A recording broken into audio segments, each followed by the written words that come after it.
Hello my friends, it's the Game Boy Geek here, and today we find ourselves in a dark fantasy world inspired by 17th century Europe and inhabited by anthropomorphic animals. Your goal is to survive for 9 days as darkness tries to destroy the region of Vettel. But other players will also stand in your way to one of the 4 ways to claim victory.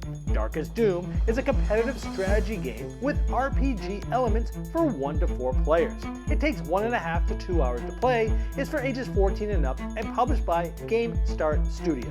Now it's on Kickstarter right now, so I'm going to show you how the game works, and I'll see you on the other side.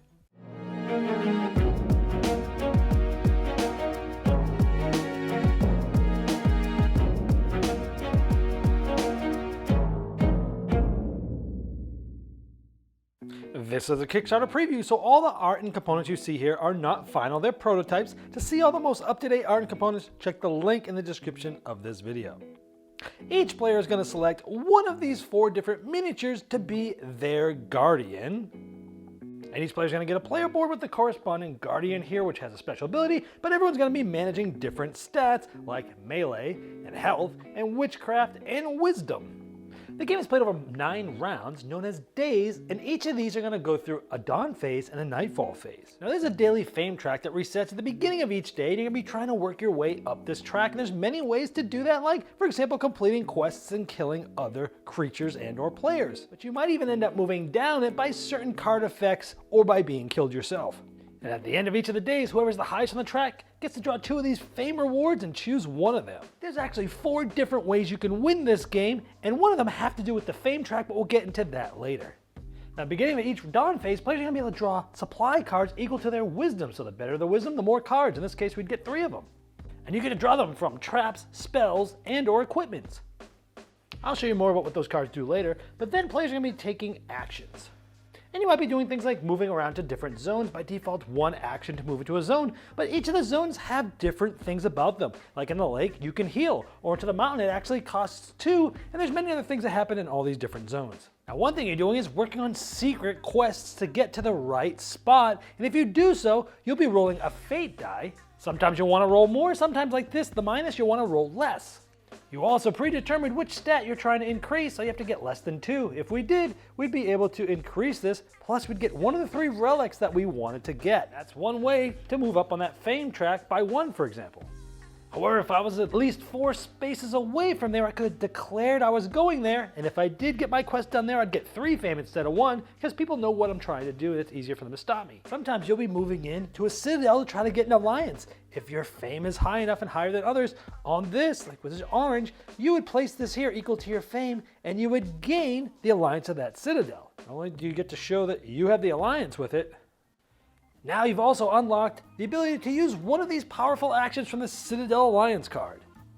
But others can come over here and overtake this. If they have at least as much fame as you do, they can claim that alliance for that Citadel instead. Now this is one of the ways that you could possibly win the game, because at the end of the 9th round, if no one's won yet, you take your daily fame and add it to where you are here, and that's your points there, and whoever has the most fame at the end of the 9 rounds in that case would be the winner. And if you are ever to gain an alliance with more than 6 daily fame, you get this, which is an acolyte, and you place it right on your right to the Blood Temple card, and allows you to activate one of these 3 powerful prayers for an action. You might be battling other players by going to the same zone as them.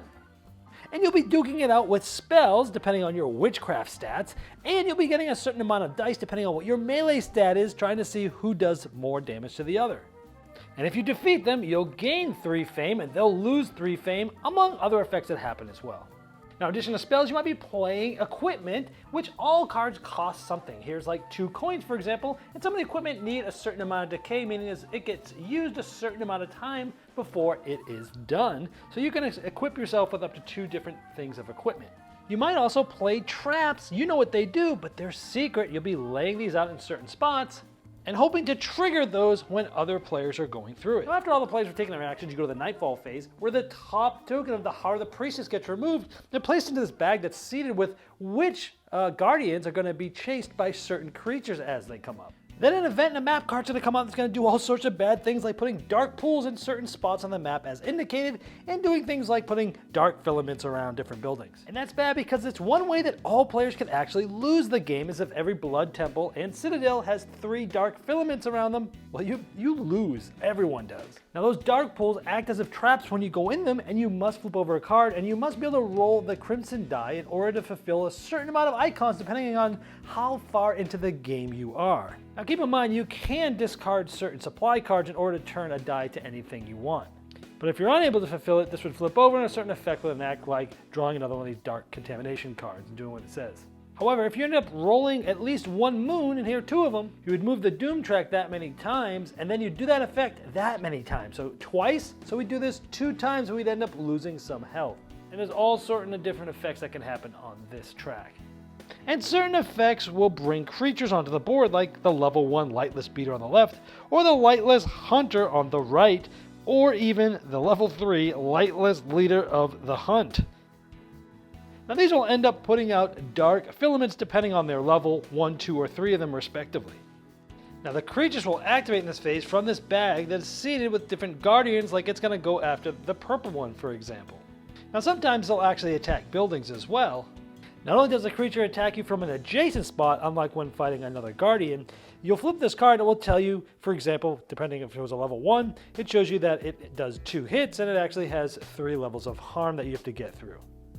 Now you'll end up drawing a token for each of the lightless that's on the board of those creatures and activating them. But then after that, you're going to be getting, this person is, because of the highest of the daily fame, they'll be getting those 2 fame reward cards I showed earlier, but then this will reset to 0 for the next day. So now you know some of the main concepts and the structure of the game, let's talk about the different relics, what they do, and the other win conditions. Now the Elder's Urn, those are used to pay for costs from the supply cards, and in this case it would be putting the equipment, the silver longsword out. Now, with the Spirit's Lanterns, you get to summon the Lake Ghost, where for each of these that you spend, you get a +1 stat for your melee and your defense. So in this case, we would get a +2 there for each of those. And you literally take your miniature and put it right in the Lake Ghost. It's one of the coolest things ever. Now, the last of the relics I haven't talked about are the sigils. Now, if you take 3 of those and you go to the Monolith Zone, standing right on it, and you do a 4 check as if you were on a trap, you can free the Shadow Shaman, Mosh, and win the game. It's one of the 4 ways to win. Now another way you can win is to purify the High Priestess, as you choose to save the High Priestess of Battle by breaking her curse, reaching her on Winter Mountain on the top of it, and battling the darkness that engulfs her. And an interesting twist to this battle is her attack strength is equal to the amount of open spots you can see here, and the harm stat is how many of these you see. So she starts really strong with less attack, but then she has more attack and is easier to overcome. So it's kind of like a self-balancing odd thing that it changes depending on what part of the game you try to do this in. Now the last possible way you can win is to be absorbed by the leader of the hunt, and that's if you have this card in your hand and you defeat that level 3 creature, you get absorbed by it and you're now on sort of the bad side. And now earlier I said that losing the game can happen if you get to the end of the 9th day and all of the blood temples and citadels have 3 dark filaments. Well, now that you're absorbed by the leader of the hunt, you're trying to make sure that happens, because if that happens, everyone loses except you, because now you're on the bad side. Now hopefully you have a better understanding of how the game works. I've tried to give you a high-level overview, but also diving into some of the details here and there. There's a lot going on in this game, lots of strategies, and you can change in the middle of it. That's Darkest Doom. Well, there you have Darkest Doom. As I showed in the overview, you have the flexibility to change strategies in the game to complete one of the 4 different paths to victory. Now, if you'd like to see all the most up-to-date art and components and all the different pledge levels available, you can click the link below me in the description of this video. Now, that's going to take you directly to the Kickstarter project page, and I'm sure that GameStart Studio would love your support.